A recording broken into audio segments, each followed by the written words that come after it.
কোচবিহার বিদ্যালয়ের বার্ষিক প্রতিযোগিতামূলক সাংস্কৃতিক অনুষ্ঠান মঞ্চে দুষ্কৃতীদের তাণ্ডবে উত্তেজনা ছড়ানো এলাকায় মঙ্গলবার শুরু হয়েছে মহাকাল হাট উচ্চ বিদ্যালয়ের বার্ষিক প্রতিযোগিতামূলক সাংস্কৃতিক অনুষ্ঠান।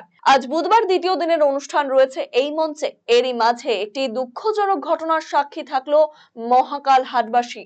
গতকাল রাতের অন্ধকারে কিছু দুষ্কৃতী অনুষ্ঠান মঞ্চের ব্যানার থেকে শুরু করে প্যান্ডেলের কাপড় ছিঁড়ে তছনছ করে দিয়ে যায়। স্থানীয় সূত্রে খবর, গতকাল অনুষ্ঠানের দিনের বেলাতে কাজ শেষ হয়ে গেলেও রাত্রি আনুমানিক 9টা অবধি প্যান্ডেল অক্ষতই ছিল।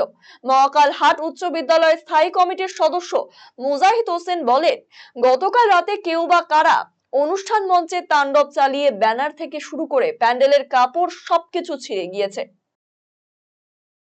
প্রতি বছরে না, এবছরও মহাকালার বার্ষিক সাংস্কৃতিক অনুষ্ঠান গতকালকে হয়েছে প্রথম দিন, আজকে দ্বিতীয় দিন।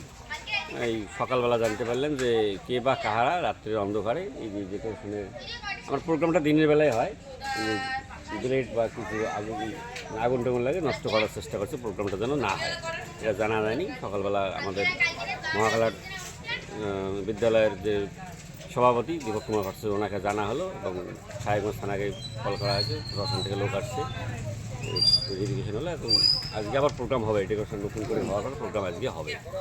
এখন মধ্যে জানা যায়নি, এখন প্রশাসনের লোক দেখলো এবং স্কুলের মাস্টারমশাই আসুক, আমরা স্থায়ী কমিটির সদস্য আছি, এলাকার লোক আছে, সবাই মিলে বসে একটা তদন্ত হবে। কে বা কাহারা করলে এখন তো বলা মুশকিল।